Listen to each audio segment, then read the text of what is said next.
Thanks for joining us on this KW Model 66-day challenge. Today is day 3, and we're going to explore what are models, why should we follow them, and we're going to think about that all in terms of the shifting market. Stay tuned.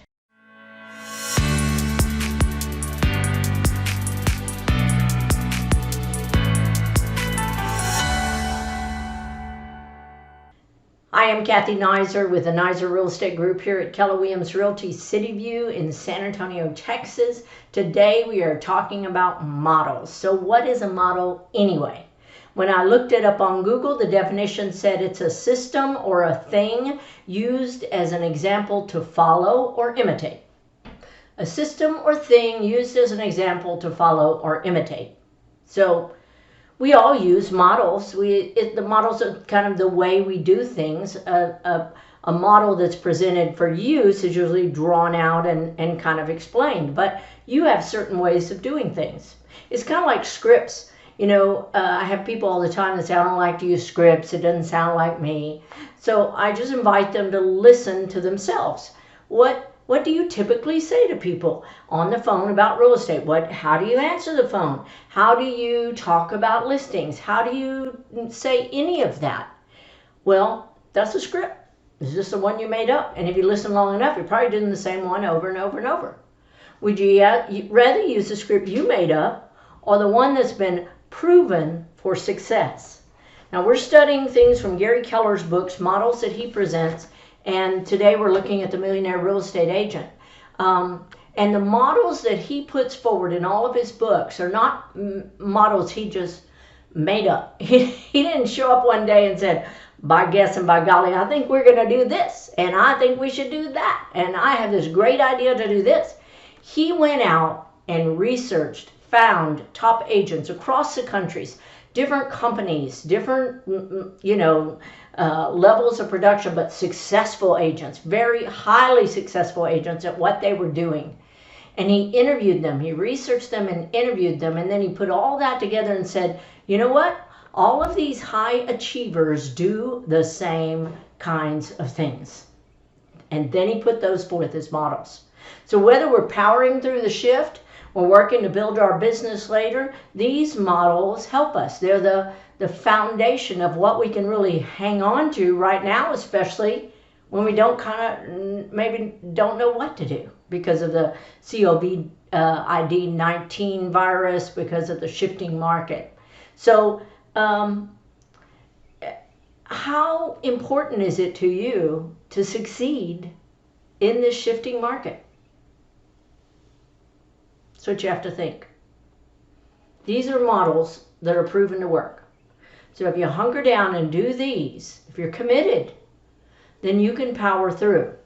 Nobody knows what's going to be like after the virus is over. We don't know what that's going to be. I don't have a crystal ball. But I know that people will still buy and sell houses. They'll still buy and sell houses. It may be cheaper. I don't know. But they'll still buy and sell houses, and there'll still be some of us out there helping them. The question is, do you want to make it through this and be one of those ones helping them when this is all done? And if so, keep your mindset up like we talked yesterday. Get real. Get your mindset right. Don't avoid what's happening. Face it. Get real with your mindset. Study the models and do what you need to keep your mindset up. So what stops us from using models? Well, Gary says it's our fears. Our fears and our myths about models and about ourselves too. So when we address those myths, then we address the fears, because behind, covering every fear is a myth, right? So today we're going to talk about that. In the MREA, Gary, the Millionaire Real Estate Agent, I'm just going to call it MREA, Gary addresses these myths. So if you have your book, I'm going to be reading from page 49. And if you have the book, it probably wouldn't hurt to kind of get it out and underline all of these books, because who knows what I'm going to do any day, but I'm going to use one of the books and I'm going to go through this stuff. So I'm going to read each misunderstanding, and he calls them not misunderstandings, myth understandings, because we have our myths and they form our thinking, right? And they form our feelings come from there, and then our actions come from there. So we need to address the myth, address the fear, especially in light of the shift. By the way, somebody asked me today, how do we know the shift is happening? How do we know that it really has, boom, happened? It happened. I'm telling you, it happened. And I don't care where you live and what the market was, it happened. And, how long this particular shift lasts because of the virus and what it looks like afterwards, it will be a changed market afterwards. It will, in my prediction, going to take months to recover from this, but there will still be real estate sales, certainly once this virus works itself out. It's here. We're in it. Don't be asking, when are we going to be in it? We're in it. And just start behaving like we're in it. We talked yesterday, and Gary talked about get real, get right, do the right things for a shifted market. If you do that right now, as if you're navigating a low tide, and from what I see you are, then you can survive. But if you're sitting around wondering, is it here? What do we do? No, it's here. Do those things now, and even if it gets better in 60 days or 30 days, because you did these things, and if you keep doing them, you will travel through that next market just amazingly. So even if it's just temporary, you can really power through it. So let's read page 49. So the first myth understanding is, I can't do it. That's the myth. I can't do it. And Gary says, until you try, you can't possibly know what you can or can't do. I can't make it through the shift. It's just too scary. Until you try, you don't know. So how committed are you? What's your big why? We talked about that yesterday. What's going to really, why are you doing this? And how, is that really the big why? Is it enough to make you work harder and smarter and do the things that you need to do? We're all going to work harder this year. Yes, we have tools to help us work smarter, but this is going to be a year that's going to challenge us to show up every day bigger than we ever showed up before. Gary talks about in the last shifted market, his wife noticed that he was staying at work a little longer. He'd come home for dinner, and then after dinner he'd go back in his office and work. And she knew that the market had shifted by watching the way he was working. So are you willing to do what it takes to get through this time? Right now, things have, kind of slowed down a bit. There are still transactions happening. There are still buyers who want to buy and sellers who want to sell. But right now, today in history, everybody's a little afraid. And there may be more of a shutdown soon. So the reality is you're not going to make a lot of money in the next 30 days. This is not going to be the biggest month of the year by any terms. So are you willing to live on less money and spend less money right now so that you can succeed through what's happening? Because living the way you lived before is not going to work. I'm sitting down tonight to look at my personal expenses and my budget again for my business, but my personal expenses, and see what can I cut out? How can I live on less right now? Because the fact is I'm going to live on some of my savings. And so if you don't have savings, what can you do? I have a lender friend, Josh Sigmund, great guy. And I hope, Josh, if you're watching this, that I get the story right. But in his early days of working, he wanted to get married, but I think he wanted to get out of debt first. And he really was committed to that. So he ate tuna fish every day. Every day for a year, he ate tuna fish so he could save enough money. He's a millionaire today. He's a millionaire probably several times over. So what are you willing to do? What can you cut? Not what would it be okay to cut. Really, get serious with your family, your partners. What can you cut right now so that you can really go after this and give it your best shot? Because like number 1 says, you don't know if you can do it until you try. Number 2, it can't be done in my market. Oh my goodness. It can't be done in this market. It can't be done with what's happening right now. What a perfect myth that is. Yes, it can, but you may need a new approach. You may need to follow some models. It can be done. It's been done before. I'm having closings. People have still called me. I did actually have a virtual, I'm calling equity, home equity assessment meeting. I had that meeting online with somebody and did some comps, and we're talking about it because they are going to sell. Number 3 says, it would take too much time and effort and I would lose my freedom. Time and effort are not the deciding factors in success. And what are? Skill, opportunity, being very proactive. So I don't have the time and effort. Even if you don't have all the time and effort, you have some. And if you learn how to navigate that because you follow models, then you can be successful, right?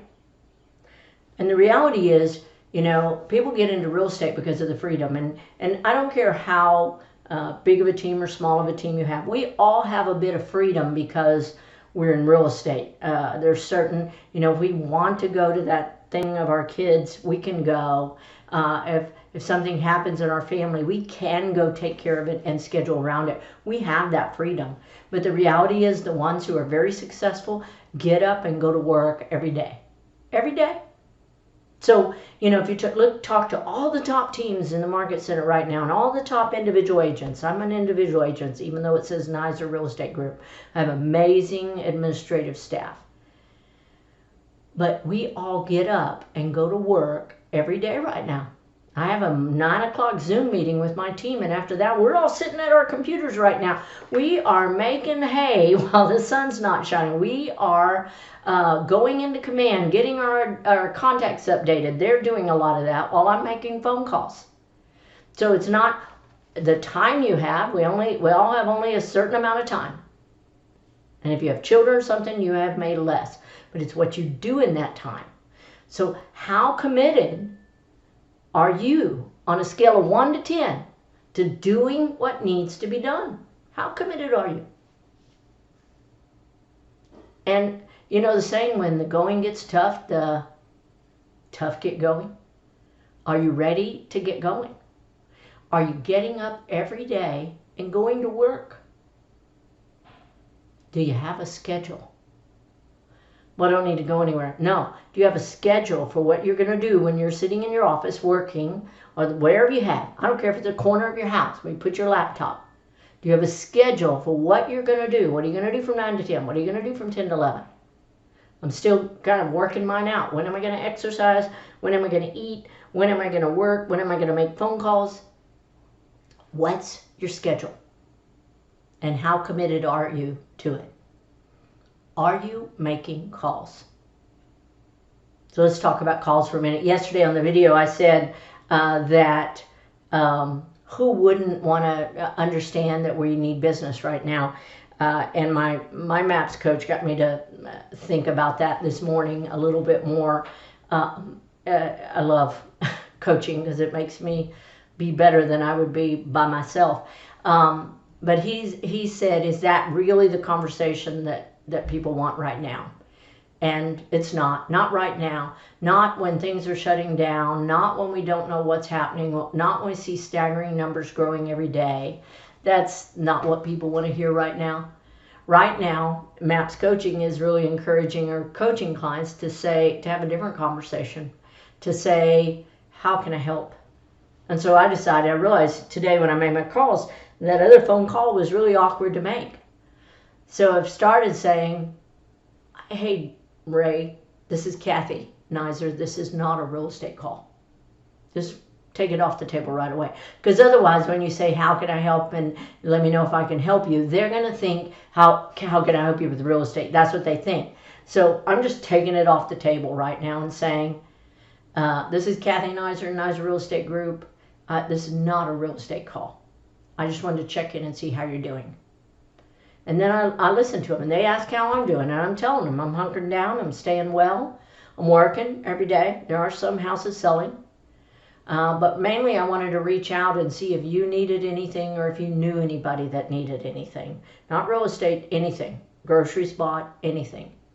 I may not personally be able to drive her and do it, but you know, in the 62 years I've lived, I've met a lot of people. And some of those other people might be able to help too. Or you could say, I'm a part of a big company. A big company. And if you need something, I can't do it, I'm going to put it out to the agents out there. And I bet somebody has somebody who can help. So start having a different conversation. Because the reality is, when this whole coronavirus is done, who are those people going to remember? The one who mails them postcards? The one they see on Facebook with their pretty car? They're going to remember the one that asked them how they were doing and that offered to help. And then if they ask, what can I do to help you? Say, well, you know, it is a little bit skimpy out there and this is how I make my living. So if you know anybody that really does need to sell or buy right now, please let me call them because houses are selling. So that's how you can help me. So that's a whole different kind of call. And so what I'm making now, and I kind of, you know, committed to make. So the next myth is, it's too risky, I'll lose money. Risk, this is a complicated sentence, but it says risk is in direct proportion to how well you hold your incremental costs accountable. So those incremental costs that grow, accountable. How well do you hold them accountable? Are you spending something and watching to see if you got results before you go spend something else? Are you holding them accountable to producing incremental results? That's if you're doing that well, it's not a risk.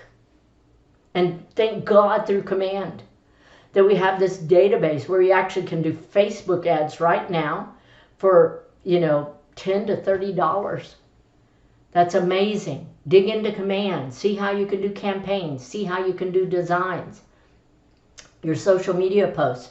Doesn't cost anything to do a live video. Doesn't do anything. Costs anything to do a live Facebook video right now. The next myth is my clients will only, and this is it kind of, I think if you're growing a team, my clients will only work with me, only I can deliver the quality service, right? Your clients aren't loyal to you. They're loyal to your standards. They like the standards you do. It's not because you're friendly to them. It's the standards and the way you do work. And when you find great people, then they can do those things at the same high standard. And you hold your great people accountable to doing that. You don't hire until you find it. I've gone back and forth with hires right now. The people that I have in place, oh my God, I'm so excited about them. I know they are going to hold my standards and I'm going to take care of them. I am going to take care of them. Number 6, having a goal, this is the myth, having a goal and not fully realizing it is a negative thing. So if I have a goal and I don't reach it, that's going to make me, you know, depressed. Well, having a goal and not trying to reach it is a negative thing. You know, our brains are powerful things, and if we have a goal and we don't go after it, then we know that. And so don't you feel bad, kind of bad about yourself? This is my goal, but I'm not doing it. I didn't do it again. I didn't go work today. So having a goal and going for it and not getting it, you know, if you don't have a goal, you're not going to get anything. So having a goal and going forward, you know, a high goal, you're trying to go as far as you can. And if you only go some, well, you made it some. You at least made progress. So really think about what you can do and what you can goal. You know, right now, with the virus, everything's up in the air. It's a little bit in San Antonio today, even though we may say other things on our Facebook, the reality is people are scared right now. And I'm seeing, I have some good contracts going right now, but I'm also seeing some fall through. And so, but when this is done, again, buyers will still buy and sellers will still sell. And you'll have to be more committed at that time, because the market will be different. You'll have to be more committed. You'll have to work smarter. You'll have to be better than you thought you could. But you'll find them. You'll find them. So today, I want you to think about afterwards. What skill can you work on now so that you can zoom forward afterwards? What kinds of things can you be doing in command while you're making phone calls so that you can zoom forward afterwards? In order to get to afterwards, what do you need to do today about your money? What do you need to do right now? Start thinking about what you can do to survive financially over the next 30 to 60 days while this virus scenario plays out. And when you're working, when you're making calls, when you're doing things, believe me, things show up. When you are purposeful and you are working, things show up. So do you have a financial plan for yourself for this time right now? When can you pick up your chin and you know, have that hard conversation with your family that says, really, what can we cut out right now in our budget? How can we skim it down? Go back to number one. I can't do it. Well, you don't know till you try. Can't make it through the shift. You don't know till you try. You belong to the only company with proven models and a big, amazing technology and all kinds of other resources. You don't have to spend thousands to market right now. You can post those ads for very little. You can make phone calls and tell them about resources we have. I'll talk more about them in future videos. And when all this settles, the people who you called will think of you. So do it. Just do it. Make your schedule. Get up. Make the calls. You can do it. You can do it. And we'll be talking more each day about the models. This is Naiser All In. And I hope you are too.